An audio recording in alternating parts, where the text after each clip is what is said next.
El primer concepto que vamos a ver de que se desprende de la métrica de Friedman-Robertson-Walker que ya estuvimos analizando es el concepto de redshift o corrimiento al rojo. Es muy importante porque la mayor parte de la información que obtenemos de los objetos en el espacio es a través de la luz, por lo cual es importante saber cómo se comporta un fotón en un universo isotrópico y homogéneo que se encuentra en expansión. Eh, para ello vamos a recordar primero que podemos definir la métrica de Friedman-Robertson-Walker en términos del tiempo conforme y de la distancia comóvil. Y en este caso vamos a pensar que estamos trabajando con un fotón que viaja desde el pasado hacia el presente, hacia donde estamos nosotros, y vamos a tomarnos a nosotros como el origen del sistema de coordenadas. Y vamos a pensar que el fotón fue emitido desde una posición R de emisión. Nos va a interesar entonces la parte angular de la métrica, solo la parte dada por el tiempo conforme y la distancia comóvil.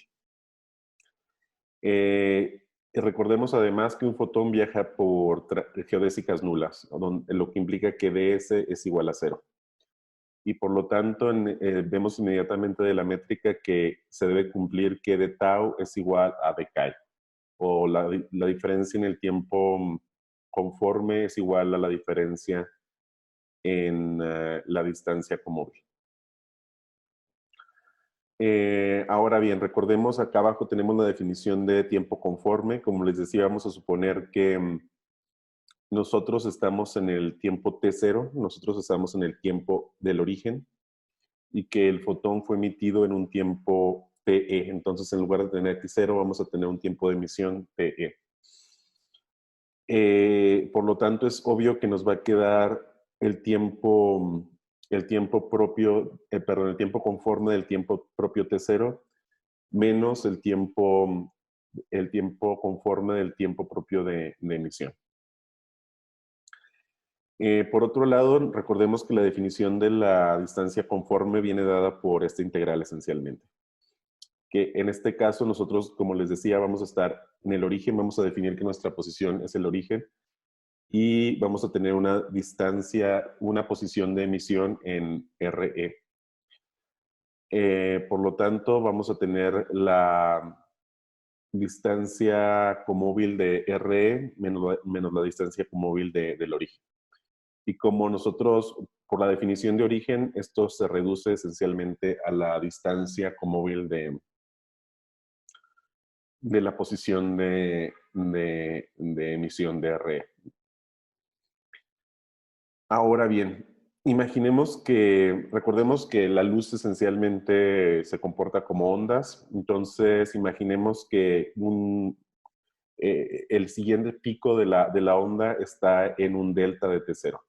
Entonces vamos a tener el tiempo conforme de T0 más delta de T0, o de observación, del tiempo de observación más el delta en el tiempo de observación, menos el tiempo conforme del tiempo de emisión más el delta en el tiempo de emisión, donde ese delta es esencialmente el periodo de la onda de luz que estamos observando.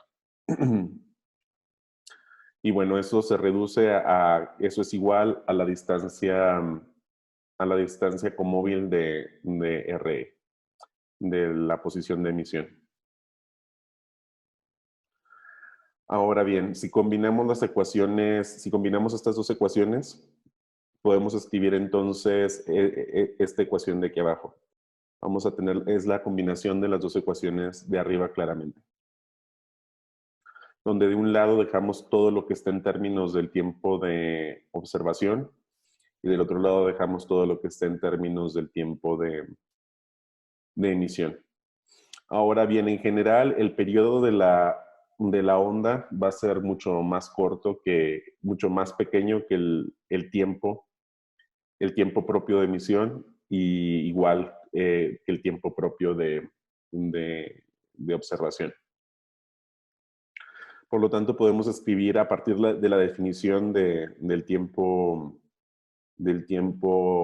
conforme, podemos escribir esta expresión de aquí, donde esencialmente nos va a quedar que el periodo de la onda al tiempo de observación dividido por el factor de escala al momento de observación va a ser igual al periodo de la onda en el tiempo de emisión dividido por el factor de escala en el tiempo de emisión. Entonces, esto evidentemente despejando de un lado los factores de escala y del otro lado los periodos de la onda, nos queda una expresión de este tipo. Y eso se traduce a estas frecuencias o a estas longitudes de onda, simplemente por las definiciones de frecuencia y de longitud de onda. Y es aquí donde introducimos el parámetro de redshift, donde decimos que el redshift, por definición, va a ser a la diferencia de la longitud de onda del momento de observación menos la longitud de onda de emisión, dividida por la longitud de onda de emisión.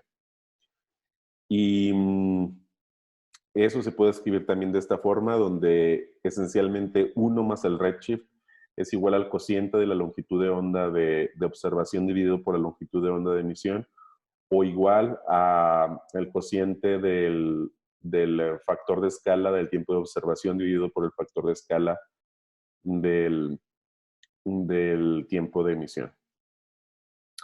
Ahora, nos damos cuenta entonces que el redshift es una herramienta muy poderosa porque nos da una conexión directa con el factor de escala esencialmente.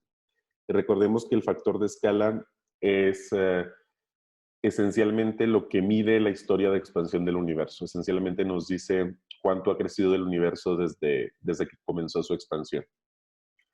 Ahora uno se pregunta, la primera pregunta que surge es, ¿cómo sabe uno la longitud de onda del momento de emisión? Esa sería la pregunta fundamental.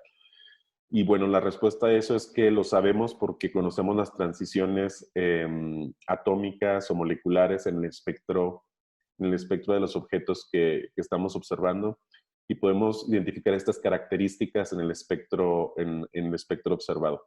Las vamos a identificar corridas hacia el rojo. Notemos que en un universo en expansión, debido a este cociente, debido a que el factor de escala del tiempo de observación va a ser siempre más grande que el factor de escala en el tiempo de emisión, las características en el espectro siempre van a estar corridas hacia el rojo. Mientras que si el universo estuviera en contracción, esto es que el factor de escala en el tiempo de observación fuera más pequeño que el factor de escala en el tiempo de emisión, las características en el espectro estarían corridas hacia el azul. Entonces, esa es la importancia, digamos, de conocer el espectro típico de objetos astronómicos, porque de ese modo podemos identificar las características espectrales que nos interesan y de ese modo saber el redshift al que se encuentra, ese objeto.